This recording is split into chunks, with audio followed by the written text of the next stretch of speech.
Hi everyone, I am Brini and I love to read. Yes, I love to read, but I also react and review what I read. In the previous episode, as you saw, I ended it quite quickly without reviewing the entire chapter because it was just too much to handle. We had lost Bianca D'Angelo, and I don't, even if it was prophesized, I wasn't ready to let that go. Also, there was so many unanswered questions that Bianca could have answered.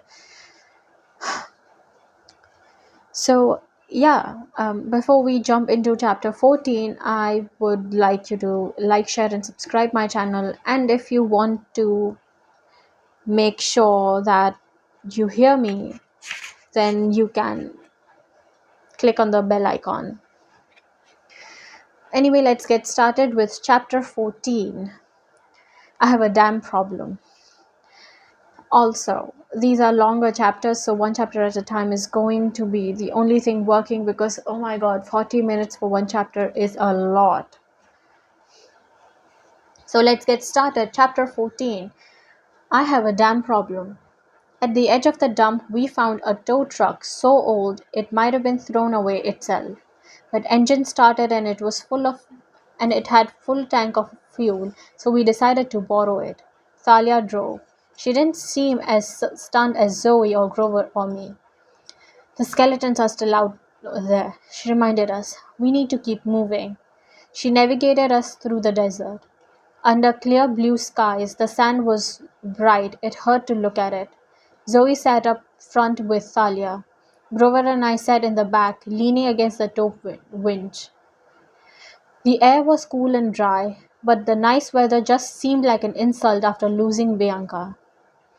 My hand closed around the little figurine that had cost Bianca her life.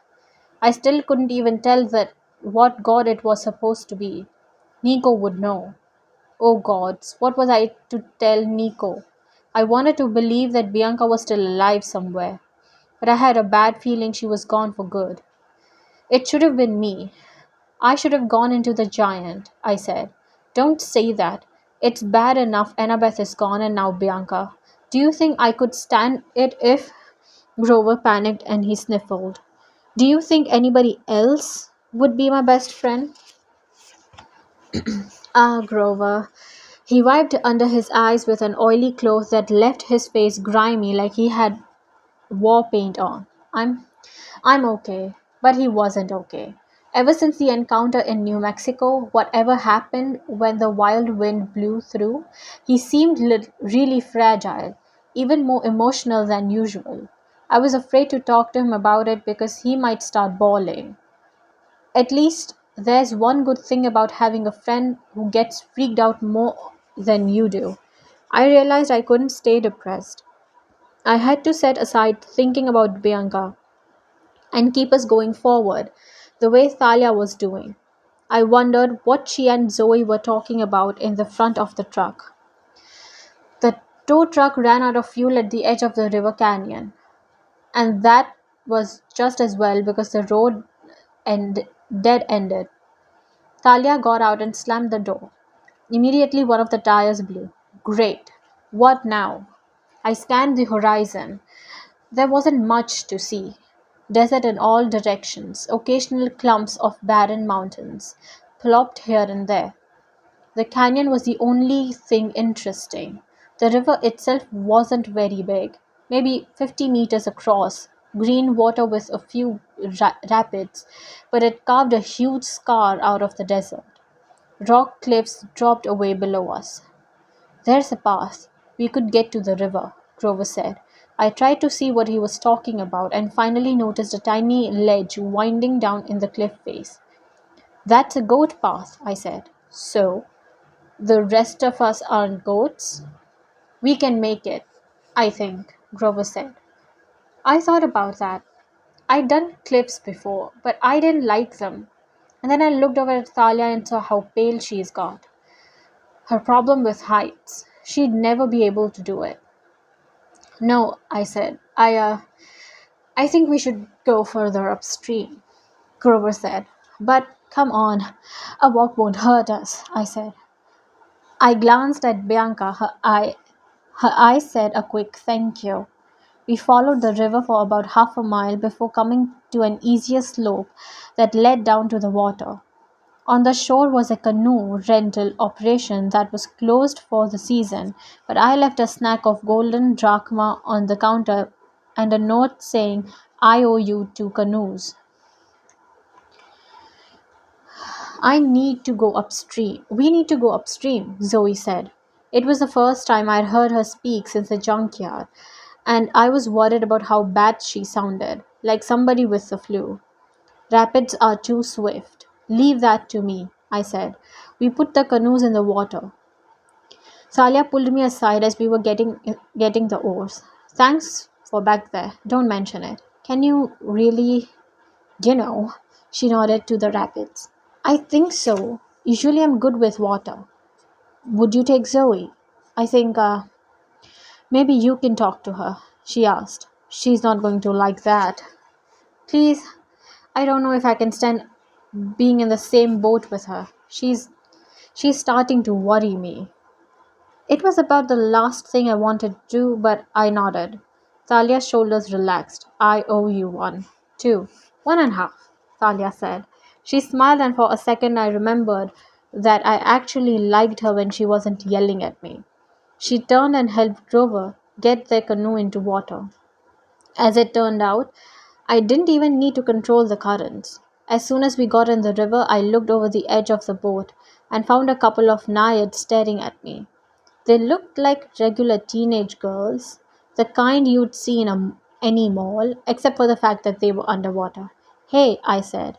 They made a bubbling sound that may have been giggling. I wasn't sure. I had a hard time understanding naiads. We're heading upstream, I told them. Do you think you could?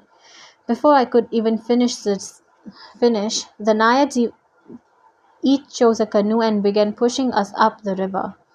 We started so fast, Grover fell into his canoe with his hoofs sticking up in the air. I hate naiads, Zoe grumbled. A stream of water squirted up from the back of the boat and hit Zoe in the face. She devils! Zoe went for her bow. Whoa, they're just playing, I said. Cursed water spirits. They've never forgiven me. Forgiven you for what? It was a long time ago. Never mind. We sped up the river, the cliffs looming up on the either side of us. What happened to Bianca wasn't your fault, I told her. It was my fault. I let her go. I figured this would give Zoe an excuse to start yelling at me. At least that might shake her out of the feeling depressed. Instead her shoulders slumped. No, Percy, I pushed her into going to the quest. I was too anxious. She was a powerful half blood. She had a kind heart as well. I I thought she would be the next lieutenant, but you're the lieutenant. She gripped the strap of a quiver. She looked more tired than I'd ever seen her.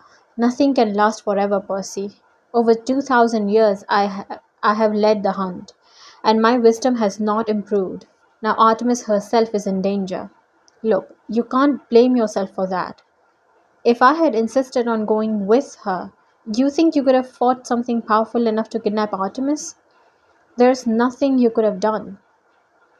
Zoe didn't answer. The cliffs along the river was getting taller. Long shadows fell across the water, making it a lot colder, even though the day was bright. Without thinking about it, I took Riptide out of my pocket. Zoe looked at the pen, and her expression was pained. You made this, I said. Who told thee? I had a dream about it. She studied me. I was sure she was going to call me crazy, but she sighed. It was a gift. And a mistake. Who was the hero? Zoe shook her head. Do not make me say his name. I swore to never speak it again. You act like I should know him. I'm sure you do, hero. Don't all you boys want to be just like him? Her voice was bitter. I decided not to ask what she meant. I looked down at Riptide, and for the first time I wondered if it was cursed. Your mother was a water goddess, I asked. Yes, Cleone. She had 5 daughters, my sister and I, the Hesperides. Those were the girls who lived in a garden at the edge of the west, with golden apple tree and a dragon guarding it. Yes, laid on, Zoe said wistfully. But weren't there only four sisters? There are now. I was exiled, forgotten, blotted out as if I never existed. Why? Zoe pointed to my pen. Because I betrayed my family and helped the hero. You won't find that in the legend either. He never spoke of me. After his direct assault on Ladon failed, I gave him the idea of how to steal the apples, how to trick my father, but he took all the credit. But gurgle, gurgle, the night spoke in my mind. The canoe was slowing down. I looked ahead and saw why. This was as far as they could take us. The river was blocked. A dam the size of football stadium stood in our path. Hoover Dam. It's huge, Salia said. We stood at the river's edge, looking up at a curve of concrete that loomed between cliffs. People were walking around along the top of dam. They were so tiny they looked like fleas. The Knights had left with a lot of grumbling, not in words I could understand, but it was obvious they hated this dam blocking up their nice river. Our canoes floated back downstream, swirling in the wake from the dam's discharge vents. Over 200 meters tall, built in 1930s, I said. 5 million cubic acres of water, Thalia said. Grover sighed. Largest construction project in United States. How do you know all that? Zoe stared at us. Annabeth, I said. She liked architecture. She was nuts about monuments, Thalia said. Spouted facts all the time. So annoying. Grover sniffled. I wish she were here, I said. The others nodded. Zoe was still looking at us strangely, but I didn't care. It seemed like cruel fate that we'd come to Hoover Dam, one of Annabeth's personal favorites, and she wasn't here to see it. We should go up there, for her sake, just to see we've been. You are mad, Zoe decided, but that's where the road is. She pointed to a huge parking garage next to the top of the dam, and so it sightseeing it is. We had to walk for almost an hour before we found a path that led up to the road. I came up on the east side of the river, then we straggled back towards the dam. It was cold and windy on top. On one side, a big lake spread out, ringed by barren desert mountains. On the other side, the dam dropped away like the world's most dangerous skateboard ramp down to the river more than 200 meters below. The water that churned from the dam's vents. Thalia walked in the middle of the road, far away from the edges. Grover kept sniffing the air and looking nervous. He didn't say anything, but I knew he smelled monsters. How close are they? I asked him. Maybe not close. He shook his head. The wind on the dam and the desert all around us, the scent can probably carry for miles. But it's coming from several directions. I don't like it. I didn't either. It was already Wednesday, only 2 days until winter solstice, and we still had a long way to go. We didn't need any more monsters. There's a snack bar in the visitor center, Salia said. You've been here before? I asked. Once. To see the guardians. She pointed to the far end of the dam. Carved into the side of the cliff was a little plaza with two big bronze statues. They looked like kind of Oscar with wings. They were dedicated to Zeus when the dam was built. A gift from Athena, Thalia said. Tourists were clustered all around them. They seemed to be looking at statues' feet. What are they doing? Rubbing toes. They think it's good luck, Thalia said. Why? Mortals get crazy ideas. She shook her head. They don't know the statues are sacred to Zeus, but they know there's something special about them. When were you here last? Did they talk to you or anything? Thalia's expression darkened. I could tell that she'd come here before, hoping for exactly that. Some kind of sign from her dad. Some connection. No, they don't do anything. They're just big metal statues. I thought about the last big metal statue we'd run into. That hadn't gone so well, but I decided not to bring it up. Let us find the damn snack bar. We should eat while we can. The damn snack bar? Grover cracked a smile. Zoe blinked. Yes, what is funny? Nothing, Grover said, trying to keep a straight face. I could use some damn French fries. Even Thalia smiled at that. And I could use the damn restroom. Maybe it was the fact that we were so tired and strung out emotionally, but I started cracking up. And Thalia and Grover joined in, while Zoe just looked at us. I do not understand. I want to use the damn water fountain, Grover said. And Thalia tried to catch her breath. I want to buy a damn t-shirt. I cracked up. And I probably would have kept laughing all day, but then I heard a noise. Moo! The smile melted off my face. I wondered if the noise was just in my head, but Grover had stopped laughing too. He was looking around confused. Did I just hear a cow? A damn cow? Talia laughed. No, I'm serious, Grover said. Zoe listened. I hear nothing. Thalia was looking at me. Percy, are you okay? Yeah, you guys go ahead, I'll be right in, I said. What's wrong? Grover asked. Nothing, I said. I just need a minute to think. They hesitated, but I guess I must have looked pretty upset because they finally went into the visitor center without me. As soon as they were gone, I jogged to the north edge of the dam and looked over. Moo! She was about 10 meters below in the lake, but I could see her clearly. My friend from Long Island South, Bessie, the cow serpent.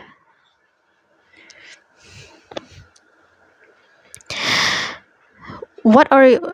I looked around. There were groups of kids running along the dam. A lot of senior citizens, some families, but nobody seemed to be paying Bessie any attention yet. What are you doing here? I asked her. Moo. Her voice was urgent, like she was trying to warn me or something. How did you get here? We were thousands of miles from Long Island, hundreds of miles inland.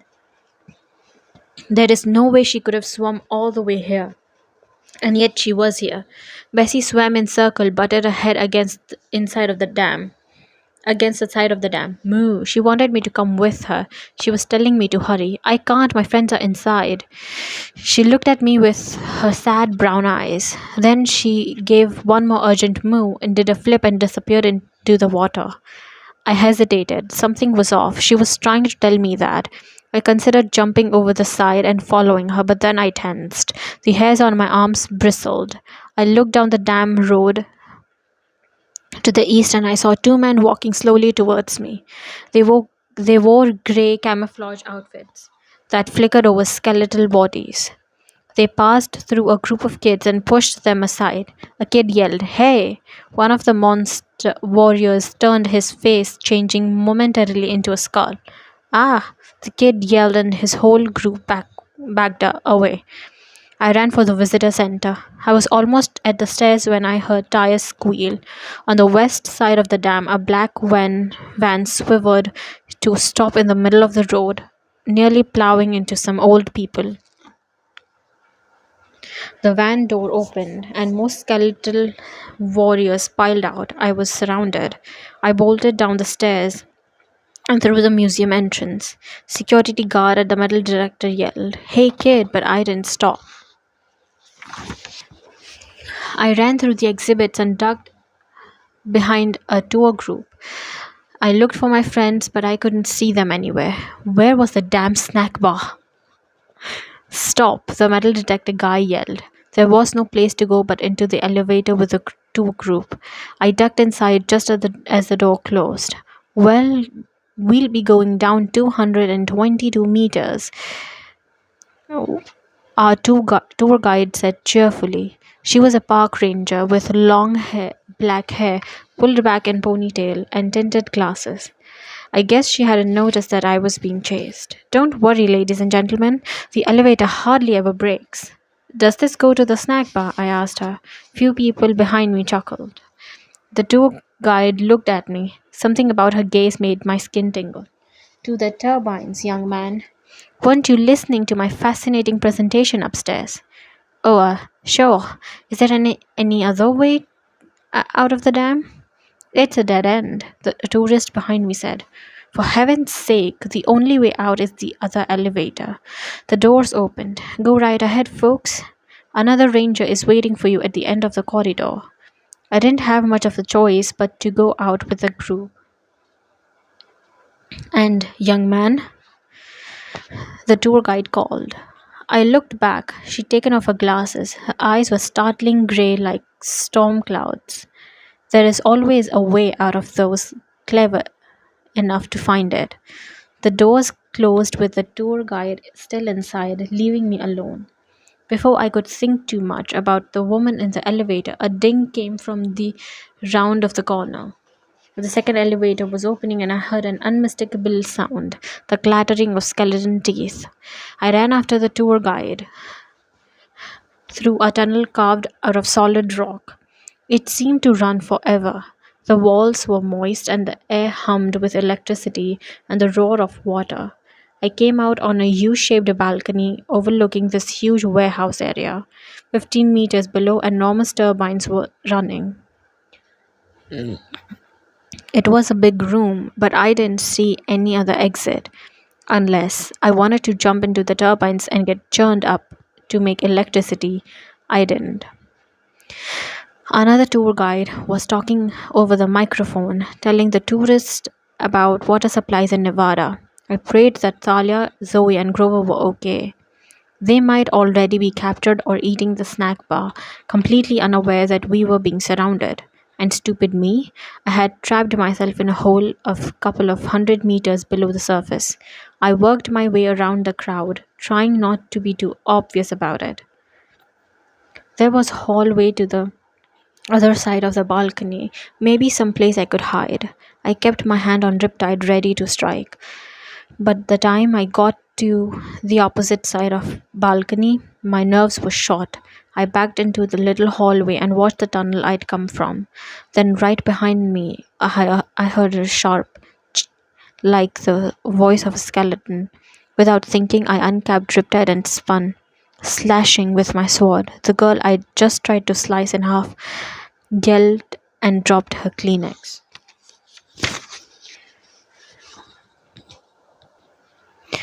Oh my god, she shouted. Do you always kill people when they blow their nose? The first thing that went through my head was that my sword hadn't hurt her.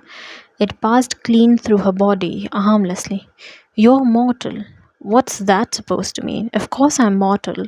How did you get that sword past security? She looked in disbelief. I didn't. Wait, you can see its sword? Girl rolled her eyes, which were green like mine.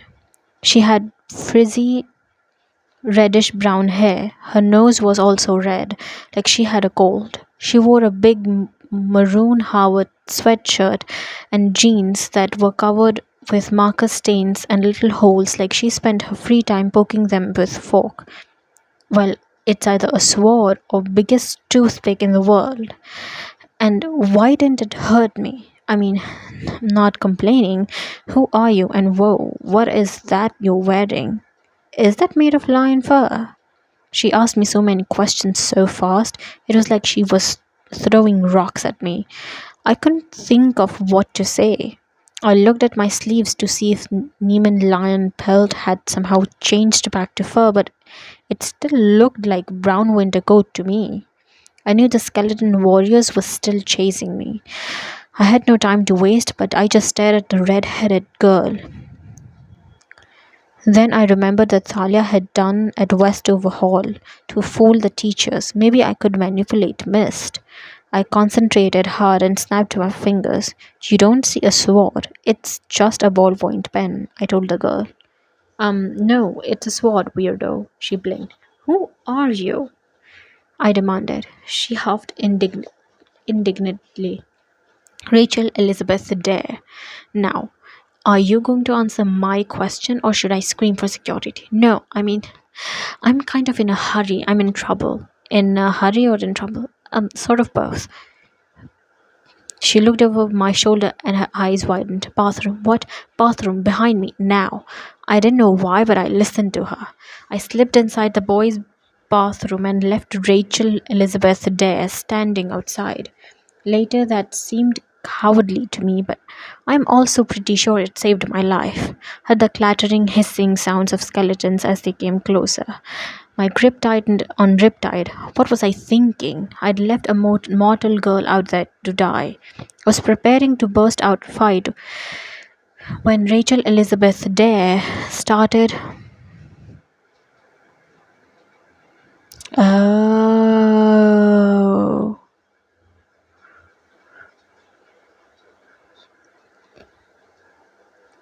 Her name spells red. Started talking in that rapid fire machine gun way of hers. Oh my god, did you see that kid? It's about time you got here. He tried to kill me. He had a sword, for God's sake. You security guys let a sword swinging lunatic inside a national landmark. Geez, he ran that way towards those turbine thingies. I think he went over the side or something. Maybe he fell. The skeletons clattered excitedly. I heard them moving off. Rachel opened the door. All clear. But you'd better hurry.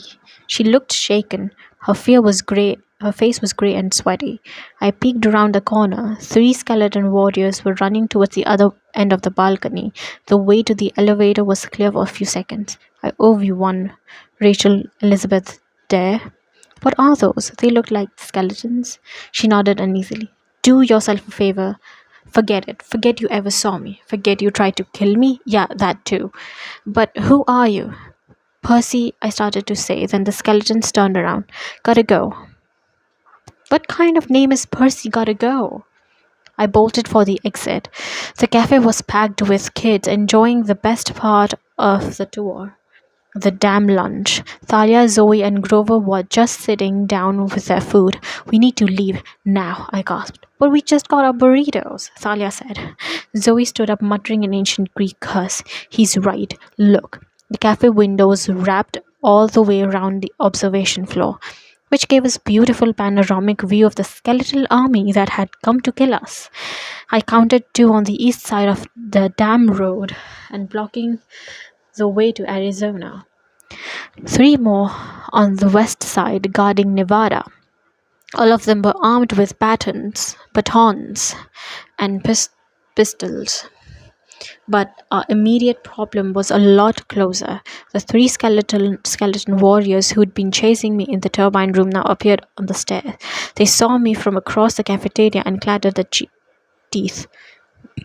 Elevator. Grover said we bolted in that direction, but the doors opened. Pleasant ding, and the 3 warriors stepped out. Every warrior was accounted for, minus the one Bianca had blasted in flames in New Mexico. We were completely surrounded. Grover had a brilliant, totally Grover-like idea. Burrito fight, he yelled and flung his guacamole grande at the nearest skeleton. Now, if you have never been hit with a flying burrito, count yourself lucky. In terms of deadly projectiles, it's right up there with grenades and cannonballs. Grover's lunge hit the skeleton and knocked his skull clean off his shoulder. I'm not sure what the other kids in the cafe saw, but they went crazy and started throwing their burritos and baskets of chips and sodas at each other, shrieking and screaming. The skeletons tried to aim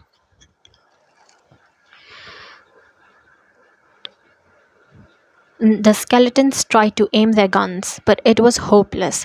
Bodies and foods and drinks were flying everywhere.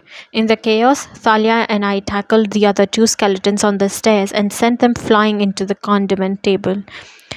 Then we all raced downstairs, guacamole grandes whizzing past our heads. What now? Grover asked as we burst outside. I didn't have an answer. The warriors on the road were closing in from either direction. We ran across the street to the plaza with the winged bronze statues, but they just put our backs to the mountains. The skeletons moved forward, forming a crescent around us. Their brethren from cafe were running up to join them. One was still putting its skull back on its shoulders. Another was covered in ketchup and mustard. Two more had burritos lodged in their rib cages. They didn't look very happy about it. They drew batons and advanced. 4 against 11, and they cannot die, Zoe muttered. It's been nice adventuring with you guys, Grover said, his voice trembling. Something shiny caught the corner of my eye. I glanced behind me at the statue's feet. Whoa, these toes really are bright. Percy, this isn't the time, Thalia said, but I couldn't help staring at the two big giant bronze guys with tall bladed wings like letter openers. They were weathered down brown except for the toes, which shone like two pennies from all the times people had rubbed them for good luck. Good luck, the blessing of Zeus. I thought about the tour guide in the elevator, her grey eyes and her smile. What had she said? There is always a way for those clever enough to find it. Thalia, pray to your dad. He never answers, she glared at me. Just this once. Ask for help. I think the statues can give us some luck, I pleaded. Six skeletons raised their guns. The other 5 came forward with batons. 15 meters away. 10 meters. Do it. No, he won't answer me. This time it's different. Who says? Athena, I think. I hesitated. Thalia scowled like she was sure I'd gone crazy. Try it, Grover pleaded. Thalia closed her eyes. Her lips moved in a silent prayer. I put in my own prayer to Annabeth's mom, hoping I was right, that it had been her in that elevator, that she was trying to help us save her daughter. But nothing happened. The skeletons closed in. I raised Riptide to defend myself. Thalia held up her shield. Zoe pushed Grover behind her and aimed an arrow at Skeleton's head. A shadow fell over me. I thought maybe it was the shadow of death. Then I realized it was the shadow of an enormous wing. The skeletons looked up too late. A flash of bronze, and all 5 of the baton wielders were swept aside. The other skeletons opened fire. I raised my lion coat for protection, but I didn't need it. The bronze angels stepped in front of us and folded the wings like shields. Bullets pinged off them like rain off a corrugated roof. Both angels slashed forwards and the skeletons went flying across. Man, it feels good to stand up, the first angel said. His voice sounded tiny and rusty, but like he hadn't had a drink since he'd been built. Will you look at my toes? Holy Zeus. What were those tourists thinking? The other said. As stunned as I was by the angels, I was more concerned with the skeletons. Few of them were getting back up again, reassembling, bony hands groping their weapons. Trouble, I said. Get us out of here, Thalia yelled. Both angels looked down at her. Zeus's kid? Yes. Could I get a please, Miss Zeus's kid? The angel asked. Please? The angels looked at each other and shrugged. Could use a stretch, one decided. The next thing I knew, one of them grabbed Thalia and me, the other grabbed Zoe and Grover, and we flew straight up over the dam and river. The skeleton warriors, shrinking to tiny specks below us, and the sound of gunfire echoing off the sides of the mountains. Man, the chapters keep getting longer and longer. Honest to God. Honest to gods. So, anyway, the previous chapter took all of my energy, but I had to finish this one as well, or it wouldn't be accounted for. It would just stretch up the days, and I wasn't ready for that. Anyway, thank you so much for watching the video. Oh my god, I think we'll discuss it later because I am tired as hell. My body is killing me after reading those chapters. So much went on, and I think we need to pray for Bianca D'Angelo to be safe. Thank you so much for watching me. I will see you guys tomorrow. Bye.